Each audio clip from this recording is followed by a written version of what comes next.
નમસ્કાર, આપ જોઈ રહ્યા છો નેશન પ્લસ ન્યૂઝ. હું છું આપની સાથે હેતલ ભગત. હિંમતનગર ઉમાશંકર બ્રિજ મોતીપુરા સર્કલ પાસે એબીવીપી અને નર્સિંગના વિદ્યાર્થીઓ દ્વારા ચક્કાજામ કરાયો છે.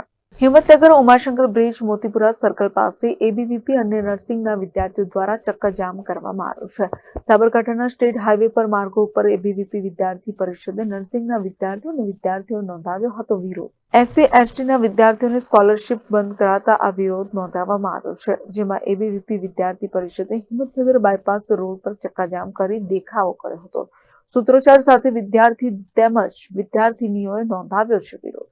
વિદ્યાર્થીનીઓ સ્કોલરશીપ બંધ કરાતા સરકાર સામે વિદ્યાર્થીઓમાં ભારે રોષ જોવા મળી રહ્યો છે, જેમાં સેલ્ફ ફાઇનાન્સ શાળાઓમાં SC/ST વિદ્યાર્થીઓને સ્કોલરશીપ બંધ કરાય છે. વિદ્યાર્થીઓને આપવામાં આવતી સ્કોલરશીપ 70 અને 1 લાખની સરકાર દ્વારા સ્કોલરશીપ બંધ થતા વિદ્યાર્થીઓની હાલત કફોડી બની છે, જેમાં મોટી સંખ્યામાં વિદ્યાર્થીઓ અને વિદ્યાર્થીનીઓએ ચક્કાજામ કરી ભારે સૂત્રોચ્ચાર કર્યા છે.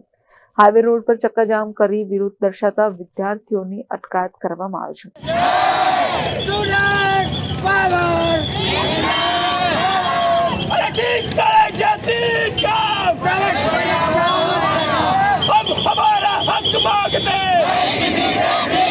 Jitendra Solanki, nation plus news, Sabarkantha. સમાચારોના સતત અપડેટ મેળવવા માટે અમારી નેશન પ્લસ ન્યૂઝની યુટ્યુબ ચેનલને સબસ્ક્રાઇબ કરો, બેલ આઇકન દબાવો અને જોડાયેલા રહો ફેસબુક, ઇન્સ્ટાગ્રામ અને ટ્વિટર પર.